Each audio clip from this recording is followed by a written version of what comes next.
오늘은 하나님과 친밀함이라는 주제로 말씀을 드리겠습니다. 아주 중요한 내용입니다.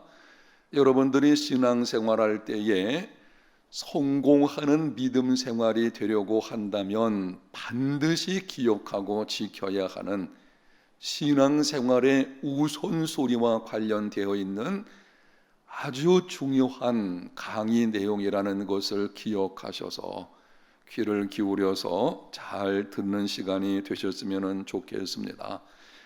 가지고 계신 교환을 보게 되면 서론 부분에서 오늘 본문과 관련해 가지고 질문이 한 가지 기록되어 있습니다.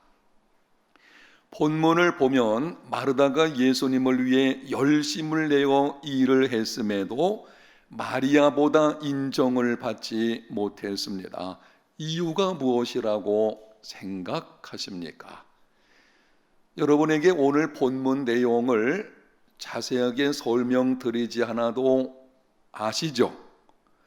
이 본문의 사건은 예수 믿는 사람들이라면 웬만한 사람은 다 알고 있는 내용입니다. 예수님을 집으로 영접했을 때에 마르다는 대접하기 위해서 분주하게 이리저리 뛰어다녔습니다. 동생 마리아는 예수님 곁에서 앉아서 말씀을 듣고 있었습니다. 마르다는 그 모습을 보고 속상해가지고 예수님께 부탁을 했습니다. 동생에게 좀 말해서 나를 좀 도와주라고 하소서. 그때 예수님께서 하시는 말씀이 마르다야 마르다야 내가 많은 일로 분주하지만 몇 가지만 하든지 한 가지만이라도 족하니라. 자, 예수님의 말씀을 가만히 들어보게 되면 마리아 입장에서는 좋을지 모르지만 마르다의 경우에는 아니 주님을 위해서 그렇게 열심히 섬기고 있는데 아니 예수님께서는 동생을 더 위하는 듯이 말씀을 하시고 있거든요. 왜 그러시는가요?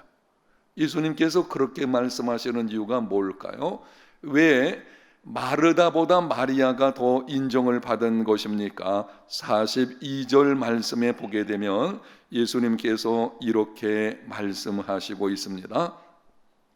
몇 가지만 하든지 혹은 한 가지만이라도 족하니라. 마리아는 이 좋은 편을 택하였으니.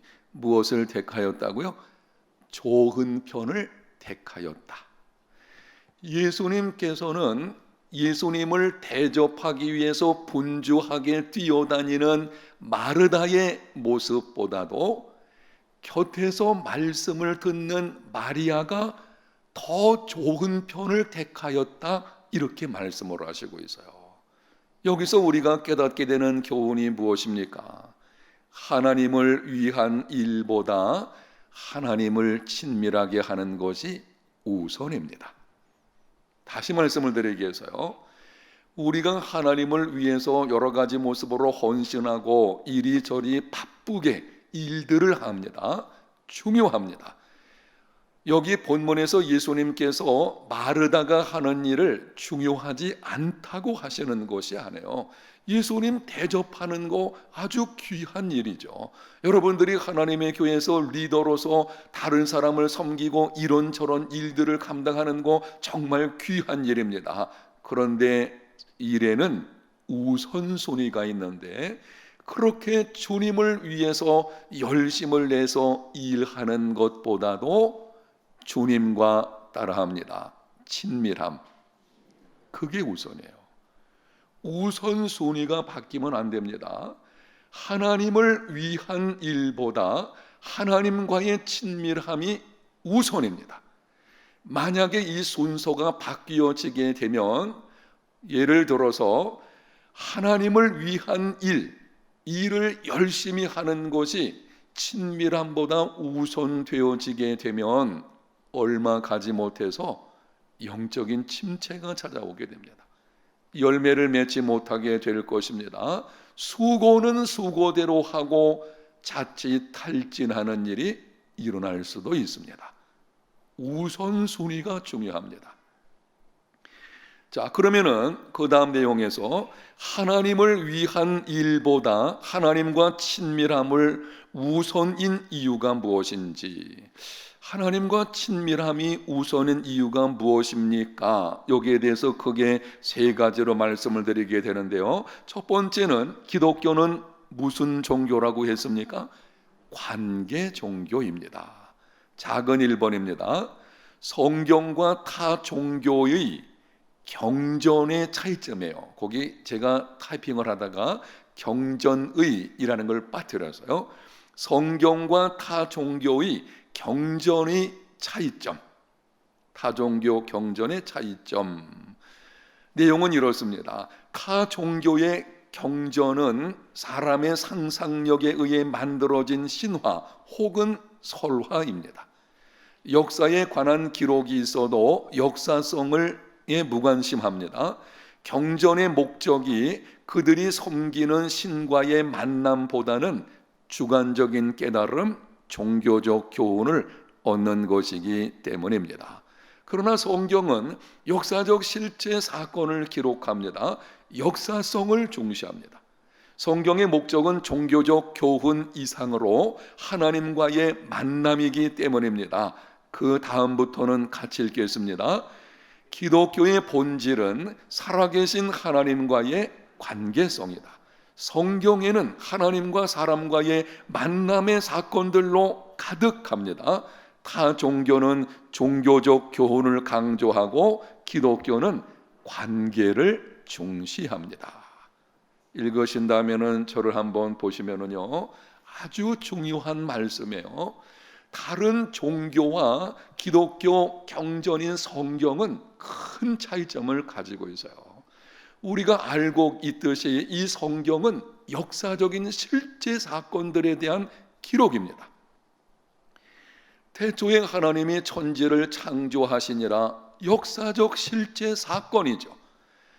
창세기 1장 1절부터 요한계시록 마지막 장 마지막 절까지 이 성경은 역사에 관한 실제 사건들 혹은 역사 속에서 일어난 사건들과 관련되어진 어떤 교훈들, 이런 내용들이 기록이 되어져 있습니다. 혹시 여러분이 전에 불경이라든지 혹은 타 종교의 경전을 보신 적이 있을지 모르겠는데요, 거기는 이 종교적인 교훈을 강조해요. 이렇게 살아야 된다. 이렇게 살면 내가 열반에 들어가게 될 것이다. 이런 방식으로 이야기하는 것을 볼 수가 있습니다. 물론 이 이슬람교의 경전인 코란의 경우, 이 코란의 경우는 구약 성경의 내용과 좀 유사한 것들이 많이 있거든요. 그런 것들을 봐서 거기도 역사적인 기록이 있기는 하지만, 그 기록들이 있지만 역사성을 강조하지는 않습니다. 그런데 기독교 성경은 역사성을 중시를 해요. 실제 사건이다. 그리고 그 사건 속에서 하나님과 하나님의 백성들과의 만남에 대한 기록들로 가득 차 있는 것을 보게 됩니다. 왜 그렇습니까? 성경은 단순히 종교적인 교훈집이 아니고 살아계신 하나님께서 이 땅에 오셔서 당신의 백성들과 만남의 사건, 무슨 사건이요? 만남의 만남, 하나님과 만남인 것입니다. 역사 속에서 실제로 하나님과 사람들과의 만남의 사건, 바로 이 관계에 관한 것들을 기록하는 것을 볼 수가 있습니다. 아주 큰 차이점이에요. 여러분이 거기 줄을 쳐놓으십시오. 마지막 부분에 타 종교는 종교적 교훈을 강조하고 기독교는 관계를 중시합니다. 두 번째 보겠습니다. 요한복음 1장 12절, 영접하는 자 곧 그 이름을 믿는 자들에게는 하나님의 자녀가 되는 권세를 주셨으니, 이 말씀을 여러분이 눈을 크게 뜨고 보시면 영접하는 자 곧 그의 이름을 뭐하는 자들이라 그랬습니까? 믿는 자들에게. 이 말씀에서 우리가 깨닫게 되는 것이 무엇인가요? 예수님을 영접하는 것이 예수님을 믿는 것입니다. 예수님 믿는 것이 무엇입니까? 라고 질문하게 되면 정확한 대답은 성경에 기록되어 있어요. 영접하는 자, 곧 그 이름을 믿는 자, 이렇게 되어 있거든요. 예수님 믿는다는 것은 내 마음과 삶의 문을 열어서 예수님을 구세주와 주님으로 영접하는 것입니다. 거기 기록되어진 내용을 잠깐 보겠습니다. 예수님을 믿는다는 것은 구원의 도리에 대한 지적인 동의가 아닙니다. 물론 구원의 도리에 대한 지적인 동의가 있기는 있지만 그게 전부가 아니라는 뜻입니다. 특별한 체험을 통한 종교적 감정을 고양하는 것도 아닙니다. 가르침을 따르는 종교 행위도 아닙니다. 예수님을 믿는 것은 예수 그리스도를 구세주와 주님으로 뭐 하는 거예요? 영접하는 것입니다. 자, 설명을 드릴 테니까 보십시오.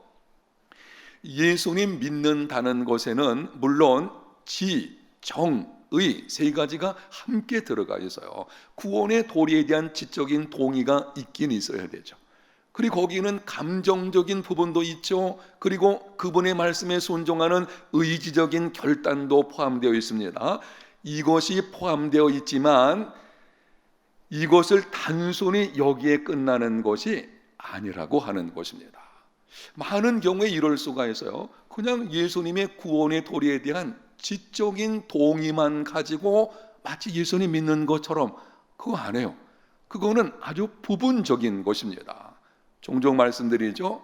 부분적인 진리는 잘못된 것입니다. 어떤 사람의 경우에는 감정의 고향을 가지고 예수 믿는 것으로 생각하는 경우가 있어요. 그것도 한 부분에 불과한 것이기 때문에 맞지 않죠. 성경 말씀에 순종하는 것입니다. 물론 그런데 순종은 이 종교적인 교훈으로 끝나는 것이 아니에요. 예수님을 믿는다는 것은 다시 말씀드립니다. 내 마음과 삶의 문을 열고 예수 그리스도를 구세주와 주님으로 뭐 하는 거예요? 영접하는 것입니다. 영접이라는 말은 관계를 맺는 거예요. 전에는 상관없었어요. 예수님과 나와 상관이 없었어요. 그런데 이제는 그분을 영접함으로 그분이 내 안에 계시고 내가 그분 안에 계시는 조금 이따 나오게 되는 연합 관계가 이루어지는 것이 예수님을 믿는 것입니다. 여기 말씀에 보게 되면 영접하는 자 곧 그 이름을 믿는 자들에게는 하나님의 무엇이 되는 권세? 자녀가 되는 권세. 이것도 마찬가지예요. 전에는 하나님과 우리는 상관이 없는 자였어요. 하나님 밖에 있는, 하나님을 떠나 있는 내 마음대로 살아가는 그런 존재였습니다. 그런데 예수님을 믿는다는 것은 그분을 영접함으로 하나님과의 관계가 아버지와 자녀의 관계가 맺어지는 거예요. 기독교는 관계 종교입니다. 관계를 빼놓고는 기독교를 말할 수가 없어요. 자, 영생에 관해서 보겠습니다. 세 번째, 요한복음 17장 3절에 보게 되면 영생이 무엇인지를 이렇게 말씀을 합니다. 성경 구절을 읽어보겠습니다. 영생은 곧 유일하신 참 하나님과 그를 보내신 자 예수 그리스도를 아는 것이니이다. 예수 믿으면 영생을 얻습니다. 이렇게 물을 수 있죠. 그럼 영생이 뭡니까? 예수 믿으면 영생을 얻는다고 하는데 영생이 뭡니까? 그 질문의 정확한 대답이 요한복음 17장 3절입니다. 큰 소리로 우리 다시 한번 읽어보겠습니다. 영생은 곧 유일하신 참 하나님과 그가 보내신 자 예수 그리스도를 아는 것이니이다. 거기 여러분이 동그라미 칠 것이 있는데 예수 그리스도를 거기 동그라미 쳐놓으셔야 돼요. 이 말씀 놓치시면 안 됩니다. 영생은 예수 그리스도에 관하여 하는 것이 아니에요. 예수 그리스도에 관해서 다른 사람들에게로부터 예수님이 누구신가 하는 것을 들어서만 아는 이 지적인 동의에 끝나는, 그래서 그분에 관해서 아는 것이라고 말하지 않고 그분을 아는 것이라고 아주 분명하게 기록을 하고 있잖아요. 여러분이 이럴 수 있죠. 아우, 나 그 해운대 제일교회 담임 목사님에 관하여 알고 있어 라고 하는 말과 나는 그분을 알고 있어, 이게 다른 거예요. 누구를 안다는 것은 단순히 지적으로 하는 것이 아니에요. 그리고 여기 안다는 말이 나와 있는데 이 말의 원어상의 의미를 보게 되면 이런 뜻을 가지고 있습니다. 남편과 아내가 함께 지내면서 아는 것을 성경에서 안다, 이렇게 말하는 거예요. 여러분, 가정생활에서 여러분이 남편이라면 여러분 아내에 관해서 알고 있나요? 아내를 알고 있나요? 왜 대답을 안 하시니까 저와 혼자 열심히 되는 것 같아요. 분명하잖아요. 여러분, 남편에 관해서 알고 있습니까? 남편을 알고 있는 것이죠. 그거는 친밀한 관계를 통해서 알게 되는 것입니다. 사실은 여기 안다라고 하는 말의 히브리 원어로 보게 되면은요, 남자와 여자가 함께 잠자리 하는 것과 관련돼서 그 정도로 안다, 그런 뜻을 가지고 있어요. 바로 그것이 영생이라고 하는 것입니다. 자, 조금 설명을 봅시다. 영생은 하나님과 예수 그리스도에 관하여 아는 것이 아니라 하나님과 예수 그리스도를 아는 것입니다. 영생은 시간적인 개념이 이다 아니다? 아닙니다. 믿지 않는 자들도 지옥에서 영원히 삽니다. 관계 용어입니다. 그 다음 같이 읽겠습니다. 영생이란 하나님을 알고 하나님과 함께하는 삶입니다. 사망이란 하나님을 알지 못하고 하나님을 떠나 사는 것입니다. 자, 여러분에게 이해를 돕기 위해서 정리해 드릴 테니까, 한 교회 리더쯤 되면은 예수 믿어서 영생 얻는다고 할 때에 영생이 뭔 줄 알아야죠. 영생이 뭡니까? 그거요, 영원토록 사는 것입니다. 물론 영원토록 산다는 개념이 포함되어 있지만 그게 전부가 아니에요. 안 믿는 사람들도 지옥 가서 영원히 살잖아요. 그 대답은 불확실한 대답인 것입니다. 그래서 영생이란 이런 거예요. 하나님을 알고 하나님과 함께하는 삶, 이게 영생이고, 그럼 사망은 뭡니까? 죄의 삭은 사망이다, 이렇게 말하잖아요. 사망은 뭔가 하면 반대입니다. 하나님을 알지 못하고 하나님을 떠나 있는 삶, 그게 사망이에요. 성경에 보게 되면은 이런 표현이 있잖아요. 예수 그리스도 밖에 있는 자들은 사망에 처해 있다. 아니, 우리가 보기에는 멀쩡히 살아있는데 뭘 사망에 처해 있다고 합니까? 그 사망이라는 말이 바로 이런 뜻이에요. 하나님을 알지 못하고 하나님을 떠나 있는 삶, 그거는 이미 사망 가운데 처해 있는 것입니다. 확인하면서 질문하겠습니다. 정직하게 대답을 한번 해보십시오. 여러분은 하나님을 알고 하나님과 함께하는 삶을 살고 있습니까? 그렇습니까? 그럼 여러분 속에 뭐가 있는 거예요? 영생이 있는 것입니다. 믿는 자에게는 영생이 이미 주어져 있다 그랬잖아요. 영생을 얻었고, 성경의 말씀을 하잖아요. 아니, 나는 이 땅에 있다가 얼마 후에 죽게 될 것인데 무슨 영생이 내게 얻었다고 하는가? 그 영생이란 말이 그런 뜻이에요. 하나님을 알고 하나님과 함께하는 삶은 영생이고, 하나님을 알지 못하고 하나님을 떠나 있는 삶은 바로 사망이다. 이 관계 용어라는 뜻입니다. 이 관계 용어라는 거 여러분이 기억하십시오. 네 번째로 로마서 6장 5절에는 이렇게 말씀을 합니다. 성경 구절만 읽어보겠습니다. 만일 우리가 그의 죽으심과 같은 모양으로 연합한 자가 되었으면 또한 그의 부활과 같은 모양으로 연합한 자도 되리라. 반복되는 말씀이 뭐죠? 연합. 예수님을 믿는다는 것은 예수님과 연합하는 거예요. 그분을 영접하는 것이거든요. 그래서 그분과 연합되어 있다. 이 연합이라고 하는 말은 관계 용어죠. 5번 보겠습니다. 에베소서 2장 19절, 지난번 시간에 말씀드린 것입니다. 그러므로 이제부터 너희는 외인도 아니요 나그네도 아니요 오직 성도들과 동일한 시민이요 하나님의 뭐라 그랬죠? 권속이라. 질문하겠습니다. 여러분의 기억력이 얼마나 좋으신지 확인합니다. 여기 권속이라는 말의 뜻이 뭐라 그랬죠? 에? 이거 얼마 전에 했는데 여기 권속이라. 이 권속이란 말의 헬라 원어를 보게 되면 오이코스라고 하는 것인데 그 말의 뜻이 뭐라 그랬죠? 가족이라는 것이거든요. 가족. 너희는 하나님의 가족이라. 교회는 하나님의 가족 공동체인 것입니다. 교회는 예수 믿는 우리들을 가리키는 것입니다. 예수 믿는 우리는 하나님의 가족입니다. 그러면은 이렇게 여러분에게 질문해 보겠습니다. 가족, 여러분의 가정을 생각해 보십시오. 한 가정, 한 가족들은 일로 맺어진 건가요? 관계로 맺어진 건가요? 관계로 맺어져 있죠. 아니 여러분 가정에서 가족 식구들 간에 일하기 위해서 일 때문에 맺어져 있는 거 아니잖아요. 일로 맺어진 거는 회사는 그렇죠. 회사는 일 때문에 그 일을 위해서 관계를 갖게 되는 것입니다. 그러나 가정은 그렇지 않아요. 가정은 일 관계가 아니거든요.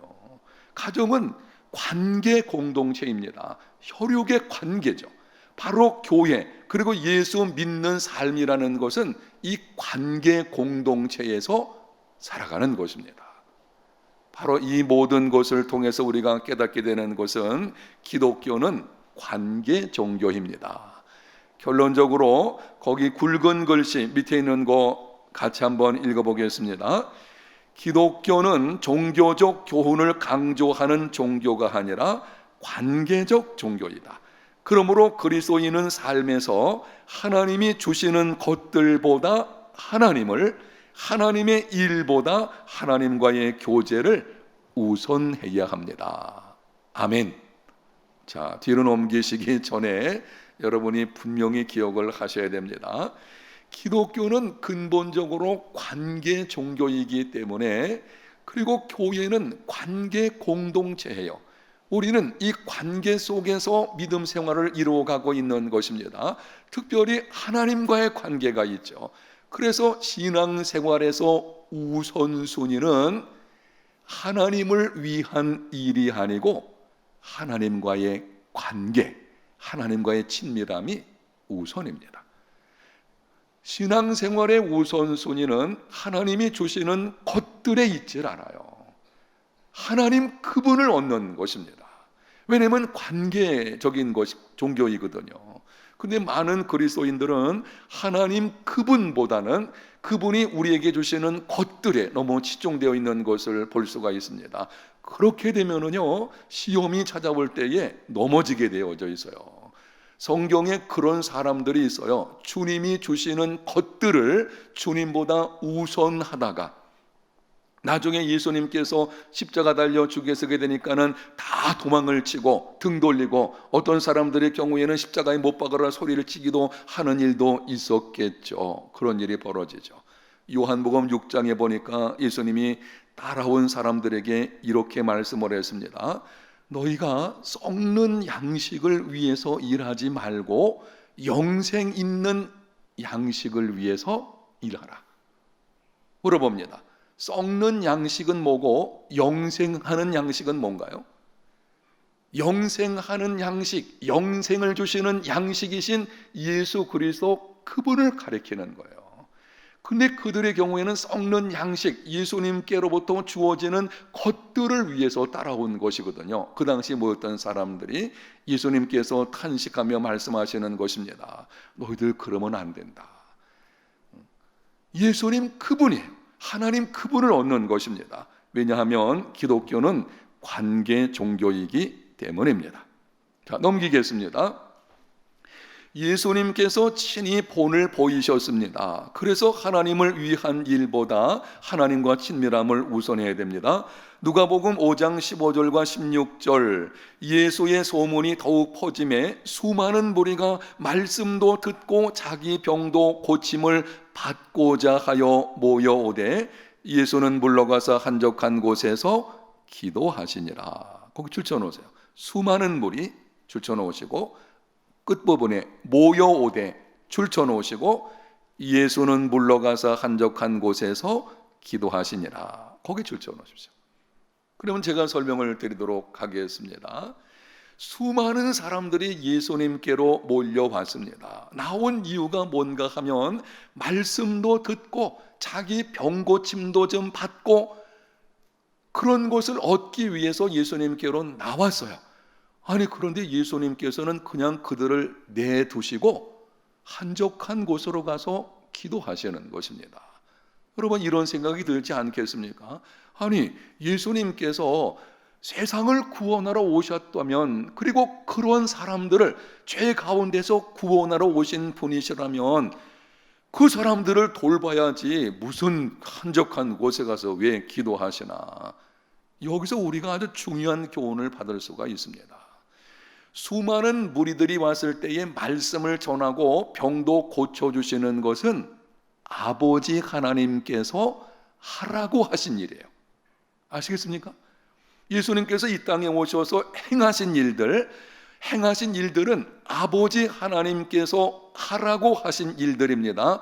그런데 예수님의 행적을 보게 되면은 아버지 하나님께서 하라고 하신 일들을 하시긴 하시는데 그 전에 하나님 아버지 그분과 교제하는, 그분 앞에서 기도하는 것을 우선하는 것을 볼 수가 있습니다.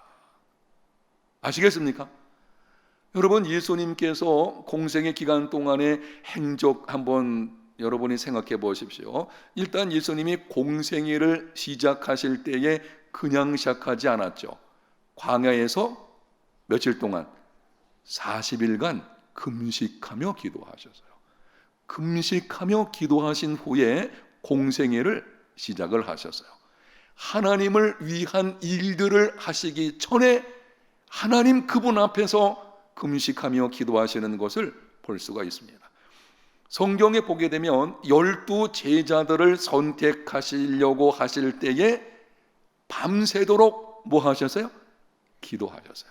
성경에 보게 되면 예수님이 밤이 맞도록 밤새도록 기도하신 후에 12 제자를 선택을 하신 것입니다. 그냥 선택하신 거 아니에요. 아버지 하나님 앞에 나가서 정말 기도하시면서 기도하시는 중에 12 제자를 선택을 하시게 되는 것을 보게 됩니다.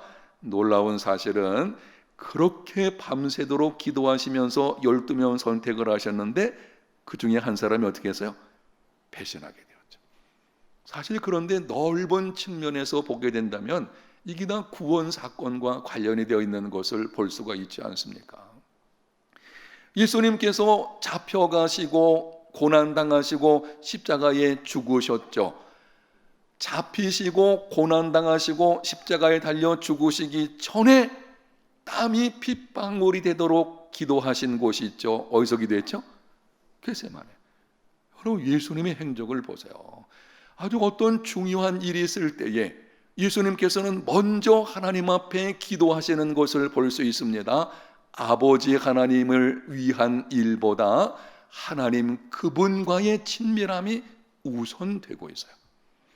그런 중요한 사건들만이 아니에요. 성경에 보게 되면은 예수님께서 전날에 아주 바쁜 사역을 하시고도 그 다음에는 새벽을 깨워서 기도하시는 것을 볼 수가 있습니다. 어떤 사람이 누가 새벽 기도 만들어 가지고 피곤하게 그랬나? 누가 만들었어요?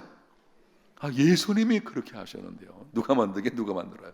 새벽 기도, 예수님이 새벽에 깨워서 기도하셨거든요. 우선순위를 보여주는 것입니다. 바빠도 피곤한 가운데 있어도 아버지 하나님과 교제하는 것, 하나님과 친밀함이 언제나 우선인 것을 볼 수가 있습니다. 자, 세 번째입니다. 성경적인 사역의 원리이다. 에베소서 4장 11절과 12절에 보게 되면 이렇게 기록을 합니다. 같이 읽습니다. 그가 어떤 사람은 사도로, 어떤 사람은 선지자로, 어떤 사람은 복음 전하는 자로, 어떤 사람은 목사와 교사로 삼으셨으니 이는 성도를 온전하게 하여 봉사의 일을 하게 하며 그리스도의 몸을 세우려 하심이라. 이 말씀의 하반부를 보십시오. 이는 우선순위 보세요. 첫 번째요, 성도를 온전하게 하여, 두 번째는 봉사의 일을 하게 하며, 세 번째는 그러므로 그리스도의 몸된 교회를 세우려 하심이라. 자, 여러분이 거기 보고 계시니까 제가 물을 때에 아는 문제지만 한번 대답을 해보십시오. 성도를 온전하게 하는 것이 먼저인가요? 봉사의 일을 하는 것이 먼저인가요? 온전하게 하는 것이 먼저예요. 온전하다는 것은 하나님과의 관계에서 바르게 세워져 있다는 것입니다. 그 사람이 하나님과의 관계에서 바르게 세워진 다음, 그 다음에 하나님을 위한 일이 되어야 되는 것입니다. 그런데 우리는 간혹 이런 경우 있어요. 아이고, 준비가 안 됐지만 그냥 봉사하세요. 봉사하다 보면 은혜를 받고 믿음도 성장하고, 물론 봉사하다 보게 되면 은혜 받고 믿음이 성장하는 경우도 없는 것은 아닙니다. 그런데 아주 위험합니다. 온전하지 못한 사람, 하나님 앞에서 바르게 서 있지 못한 사람이 봉사의 일을 하게 되면요, 시험 들기 딱 좋습니다. 왜냐하면 이 봉사한다 그래도 때로 문제가 있을 수가 있어요. 그걸 받아들일 수가 있는 것이 아니에요. 믿음이 자란다는 것은 어떤 상황을 받아들일 수 있는 능력이 커진다는 뜻도 있거든요. 저는 이렇게 표현을 합니다. 그 사람의 믿음이 커진다는 것은 인간 관계 속에서는 이 마음의 폭이 넓어지는 거예요. 그래서 때로는 내 마음에 들지 않는 모습이 있어도 그걸 받아들이는 거예요. 하나님과의 관계가 깊어지게 되면 폭이 넓어집니다. 다시 말합니다.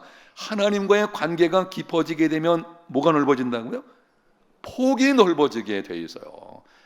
어떤 사람은 진짜 기도를 많이 하는 것 같은데, 그래서 하나님과 관계가 아주 깊은 것 같은데, 가만히 보니까는 그 마음이 좁쌀 같아가지고요, 톡 건드리면 그냥 부르르, 아직 모르는 거예요. 그건 깊어진 게 아닙니다. 깊어진 것처럼 보이는 것뿐입니다. 하나님 그분과 친밀한 관계, 그래서 관계가 하나님과 깊어지게 되면은요, 하나님의 마음이 내게 부어지게 돼 있어요. 아멘. 그렇게 돼 있어요. 하나님의 마음이 내게 부어졌는데 작은 것 가지고 어떻게 흔들리는 일이 있겠어요? 받아들이는 거예요. 그런데 아직까지 성숙하지 못한 사람, 믿음 생활의 연조가 짧아서 새가족이나 이런 사람들의 경우에는 봉사할 때의 위험성이 거기 있는 것입니다. 받아들일 수 있는 준비가 안 돼 있어요. 그런데 봉사를 시키는 것입니다. 시험 들어서 뒤로 나가 떨어질 수도 있죠. 뭐 이런 일이죠. 때로는 거기에 이해하지 못하는 가운데 그 인간관계 갈등 같은 것도 찾아올 수가 있게 될 것입니다. 하여튼 여기 말씀이 분명합니다. 성경의 사역 원리예요.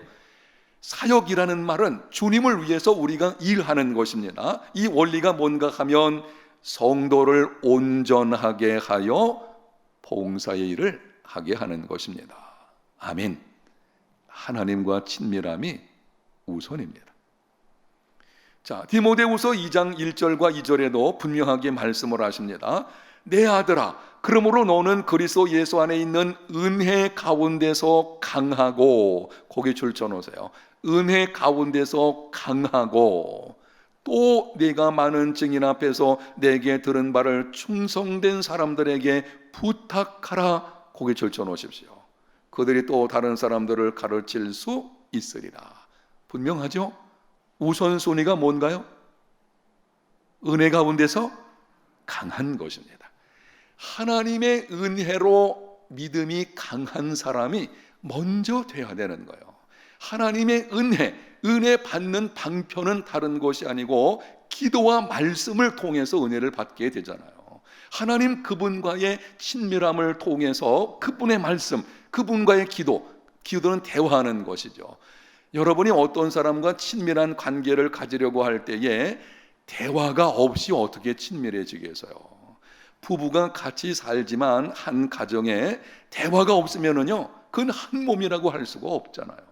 사실 잘 그렇지 않습니까? 안 그런 게 아니라 그런 것이죠. 이런 면이 있어요. 때로는 배우자가 남편이든지 아내가 좀 보기 싫다.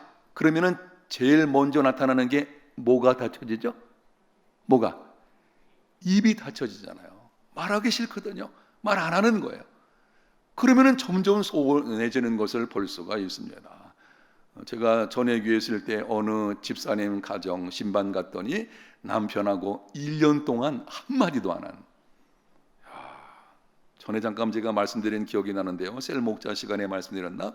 실제 사건이었어요. 1년 동안 말 한마디 안 했다 그러더라고요. 남편이 너무 속을 썩여가지고 딱 등 돌린 후에 말도 안 하고 1년을 지나간 거예요. 야, 그게 가정의 생활에서 그게 가능한지 참. 그래서 제가 물어봤어요. 아니 집사님 어떻게, 그러면 식사는 어떻게 하고 그랬으니까 하는 말이, 식사 때가 되면 차려가지고 방에다 집어넣는 거예요. 그리고 남편이 내놓으면 갖다 치우는 거예요. 1년을 그렇게 했어요. 놀라운 사실은 그 집사님이요, 교회 충성하시는 분이었습니다. 제가 그랬습니다. 용서하십시오. 용서죠. 용서하지 않으니 이 대화가 안 되는 거예요.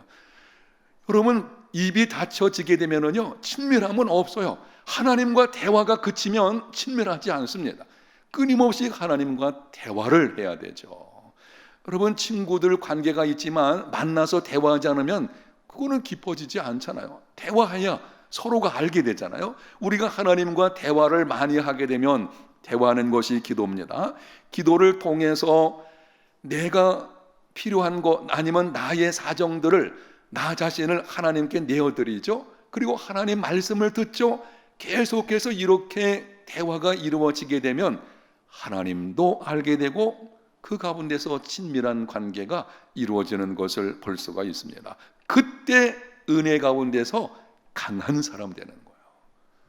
기도하지 않으면 은혜 받을 수 없어요. 성경 가까이 하지 않으면 은혜 받지 못합니다. 기도와 말씀, 한 가지 더 성례까지 은혜 방편이라고 하죠. 그걸 통해서 은혜를 받아서 강한 사람이 되는 것이 먼저고, 그 다음에 충성된 사람들에게 부탁하는 것입니다.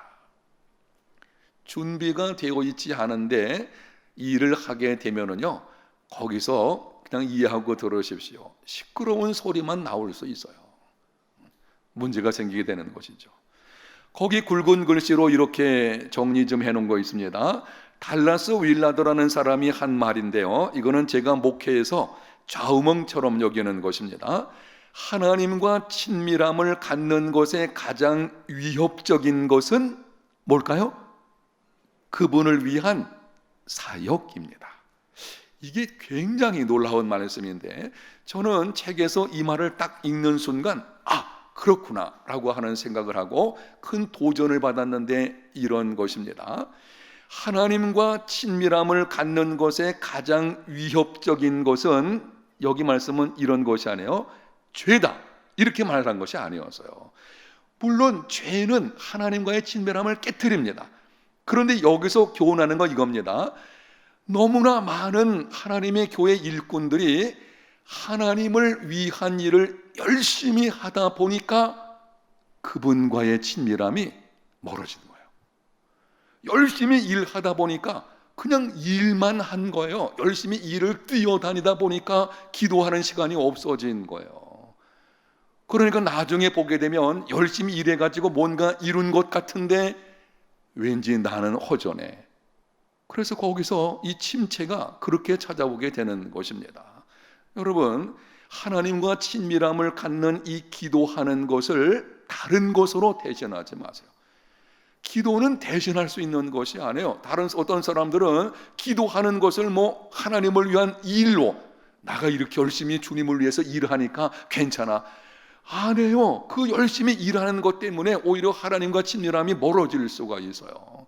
그러면 영적 침체가 찾아오게 되는 것입니다. 어느 순간 이런 생각이 들죠. 요즘 내가 좀 영적으로 좀 침체되는 것 같아.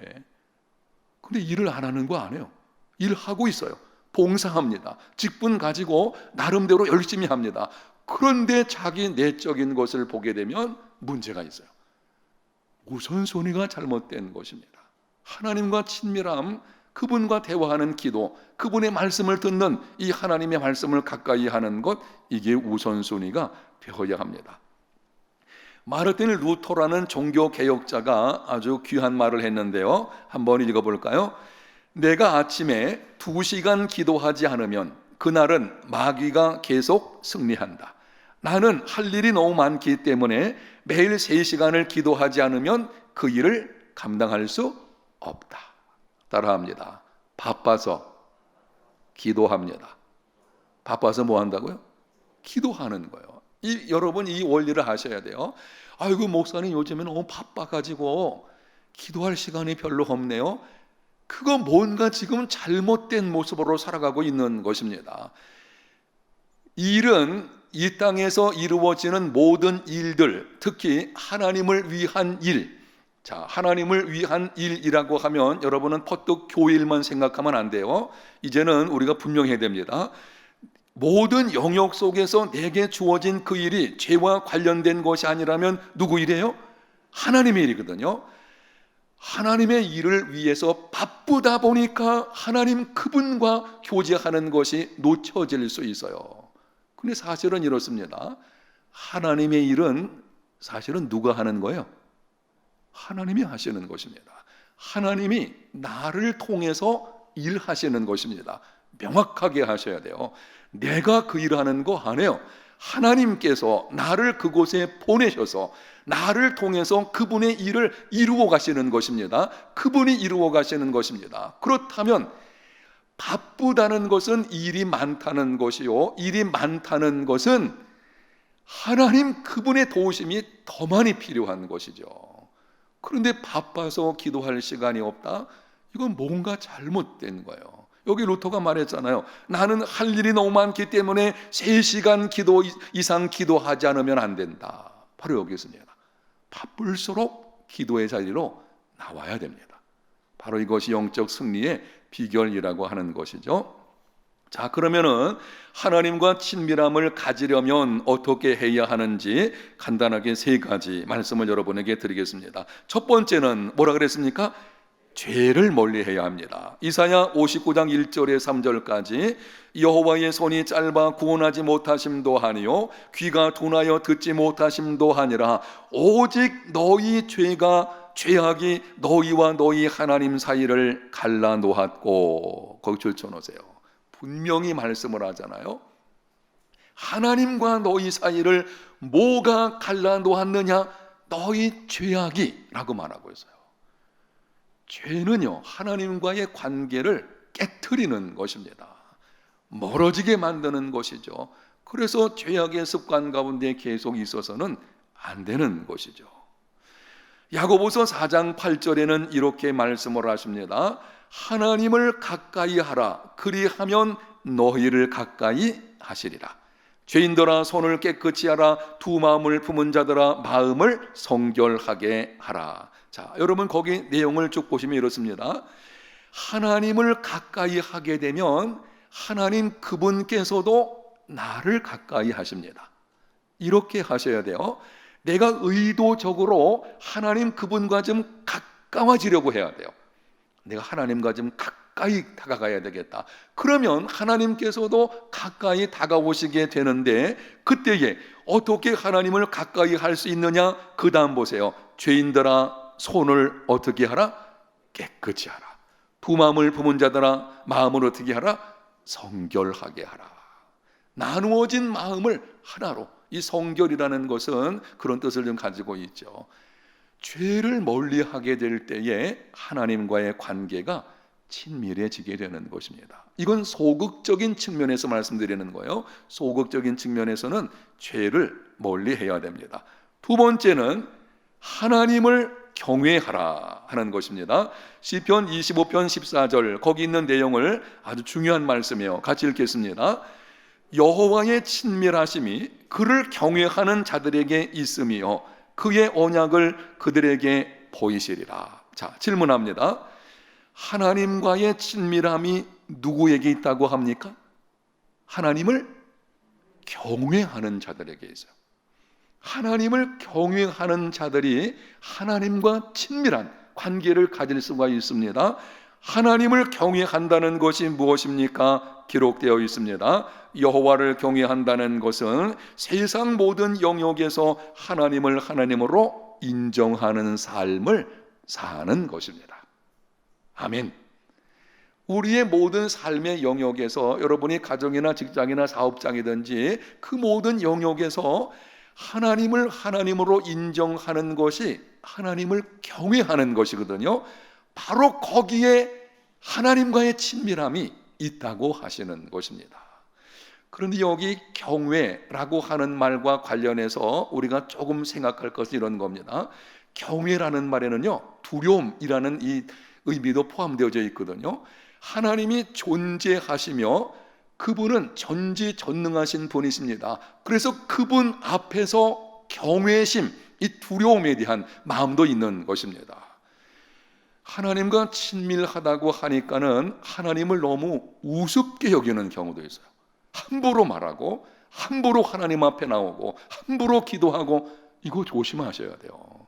성경이 이렇게 말을 합니다. 하나님 앞에서 함부로 입을 열지 말라. 너는 땅에 있고 하나님은 어디에? 하늘에 계심이니라. 분명히 말하고 있거든요.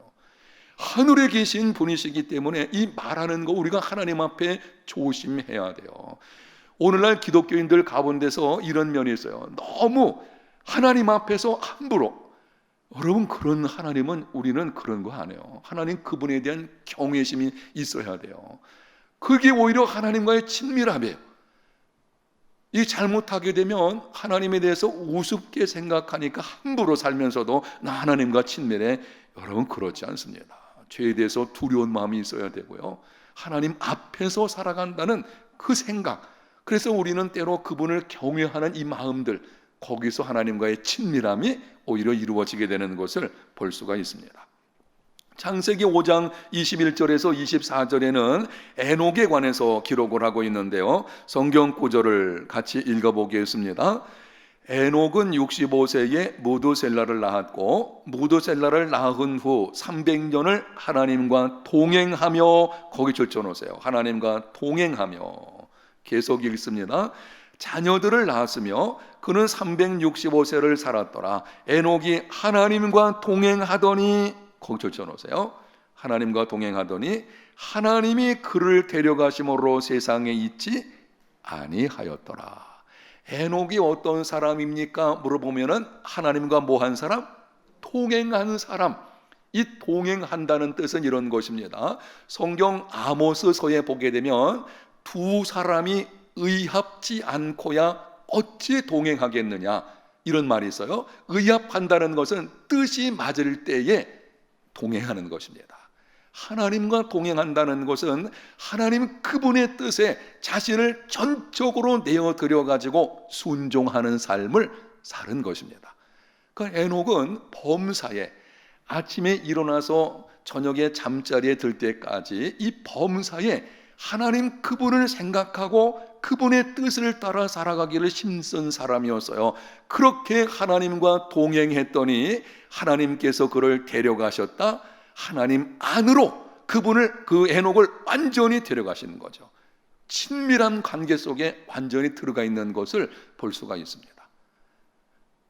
하나님을 경외한다는 것이 바로 이런 것입니다. 매일 범사에 언제 어디서나 하나님을 하나님으로 인정하고 그분의 뜻에 나를 내어드리는 삶을 살아가는 것, 거기에 하나님과의 친밀함이 이루어지게 되는 것입니다. 마지막 세 번째로 나만의 길갈을 만들라. 나만의 무엇을 만들라고요? 길갈. 길갈은 이스라엘 백성들이 가나안을 정복할 때의 본부였습니다. 길갈에 있다가 전쟁에 나가고 전쟁이 끝난 후에 길갈로 돌아와 휴식과 영적 재충전을 했습니다. 우리에게도 길갈이 필요합니다. 적어도 하루에 한두 시간 하나님과 깊이 교제할 수 있는 뭐가 필요하다? 특별한 장소가 필요합니다. 거기 동그라미에 쳐놓으세요. 특별한 장소. 동그라미를 쳐놓으신 후에 저를 보시면 말씀을 드리고 마무리하도록 하겠습니다. 우리는 이런 말들을 하게 되죠. 아유, 목사님, 나는 늘 기도합니다. 차 타고 갈 때도 기도하고 밥 먹을 때 기도하고 순간순간 기도하고, 잘하시는 거예요. 우리는 그렇게 기도 생활을 해야 합니다. 그런데 중요한 것은 일상생활을 하면서 잠깐 기도하는 것은 깊이 그분과의 관계로 들어가기가 쉽지 않습니다. 그거는 이렇게 볼 수 있어요. 내가 깊이 하나님과 교제하는 중에 그 열매로 일상생활 속에서 기도가 그냥 이루어지는 것뿐입니다. 만약에 여러분들이 하나님 그분과 깊이 1시간이든지 2시간이든지 그분께 말씀드리고 그분의 말씀을 듣고 이렇게 하나님과 교제하는 시간을 갖지 않으면 그 신앙생활은요 피상적이 될 수밖에 없어요. 그냥 겉으로만 흘러가는 거예요. 이런 신앙생활은 시험이 오게 되면 쉽게 흔들리게 됩니다. 그리고 영향력을 끼칠 수가 없어요. 그리고 그분에 대한 사랑이 깊어지지도 않게 되어지고 그분을 위해서 헌신하겠다는 열정도 없어요. 왜 열정이 없나요? 열정 없는 거 다른 거 하네요. 은혜 받지 못하니까 열정이 없는 것이죠. 은혜는 비상적인 기도로 되는 것이 아닙니다. 여러분, 우리가 늘 기도하는 삶을 살아가는 것, 그것이 맞지만 운전하면서 기도한다 해서 야, 하나님의 그 사랑이 감사하고 막 속으로 느껴지고 막 열정이 생기고 그러던가요? 그게 아니고 그냥 가까이 계신 하나님에 대해서 내가 너무 좋은 거죠. 사실 그거는 깊은 교제의 열매로 나타나는 것입니다. 그 열매로 나타나는 것인데, 아니 깊은 교제는 없이 그러한 모습으로 계속 그냥 살아간다면 이거는 나중에 문제가 될 수가 있는 것입니다. 그래서 우리는 하나님과 친밀함을 가지려고 하면 하나님과 깊이 1시간이든지 2시간이든지 교제할 수 있는 장소가 필요합니다. 따라합니다. 장소 만드셔야 돼요. 여러분, 만드셔야 돼요. 친밀하면은 만들어야 돼요. 아마 여러분들 가운데서 이렇게 하나님과 친밀함을 이루는 장소를 이미 만드신 분들도 여기 상당히 계시고 아마 여러분 다 이었으면 좋겠습니다. 예를 들면 매일 새벽을 깨워서 교회당에 나와서 기도하시는 분, 그분은 길갈, 특별한 장소가 어디입니까? 교회당이죠. 그리고 어느 장소죠. 대개 보게 되면 성도들이 늘 자기가 앉던 곳에 앉거든요. 근데 주일날 오전 예배 때에는 자리 정하지 마십시오. 오래전에 우리 교회 어떤 권사님 주일날 하는데 새 가족이 아니 자기 자리 늘 앉는데 앉는 거예요. 저리 비키시라고. 내 자리라고. 시험 당해서요. 그러면 안 되잖아요. 그건 안 되죠. 그런데 저는 이런 생각합니다. 여러분이 혹시 교회당에서 내 자리 좀 만들려고 한다면 언제 만들어야 돼요? 새벽 기도 때 차라리 만드세요. 물론 새벽에 나와 보니까 다른 사람이 앉아있더라. 그러다가 비키라면 안 됩니다. 그런 성숙하지 못하는 거지만, 그러나 적어도 나름대로 내가 어느 한 장소를 정한다면 기도의 자리를 만드세요. 기도의 자리 필요합니다. 여러분이 새벽에 나오기 힘드시다면 어떤 셀 목자의 경우에 그렇습니다. 오전 10시가 되면 집에서 설거지 하다가도 탁 멈추고 장갑 벗어놓고 기도 장소를 만들어 놓았어요. 한쪽 방 구석에다가 예배상 놓고 거기 성경책에 올려져 있죠. 거기 가서 앉아서 말씀 읽고 기도하고 하루에 1시간을 매일같이 그렇게 하는 것입니다. 바로 거기가 하나님과 친밀한 관계로 들어가는 특별한 장소, 길갈이 되어지는 것이죠. 요즘에 출근 일찍 가는 경우 있죠. 제가 새벽에 나오다 보게 되면 참 사람들 바쁘더라고요. 벌써 그때 왔다 갔다 하시는 분들 계시는데, 이 출근하시는 분들, 근데 제가 아는 어떤 분 경우에는 매일 출근을 1시간 일찍 하는 거예요. 그러면은 좋은 점도 있잖아요. 차가 안 밀리니까 일찍 회사에 올 수도 있고.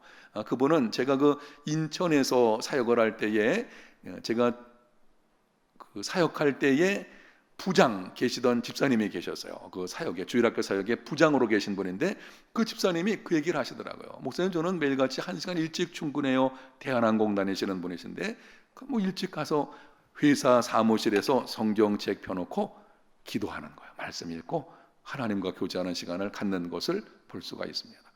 그거 중요하죠. 사업하시는 분들은 여러분 그 사업할 때에 사업장에 그 사무실 있지 않겠습니까? 사무실 한쪽 구석 같은데 만들어 놓으세요. 그래서 이 특별한 하나님과 깊이 교제할 수 있는 장소를 만드는 것이 중요하다. 아멘. 장소 만드십시오. 제가 권면해 드리면 이렇습니다. 여러분이 할 수 있다면 새벽에 교회당에 나오시는 게 사실 여러 가지 면에서 이점이 많습니다. 아무래도 집에서 하게 되면 기도의 습관이 완전히 잡히기까지 사실 산만하거든요. 근데 일단 교회당에 나와서 앉게 되면 집중력이 생기지 않습니까? 새벽을 깨우며 기도하십시오. 그리고 리더들은 이렇습니다.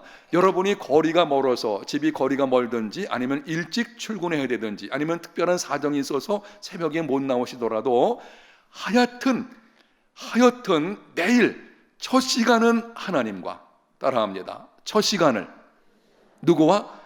하나님과 좀 보내세요. 첫 시간 하나님과 보내야 되죠. 일어나면 하나님과 보내시는 시간이 있어야 되는 것입니다. 일어나자마자 눈 떠가지고 다른 쓸데없는 생각들 엉뚱하게 하지 말고 하나님 그분 생각하고 그분과 교제하세요. 어느 곳에 있든지 하나님 그분과 교제하는 장소를 한번 만들어 놓으시고 하나님과 교제하는, 그래서 하나님과 친밀함이 여러분 사역에 그리고 삶의 우선순위가 되시기를 예수님 이름으로 축복합니다.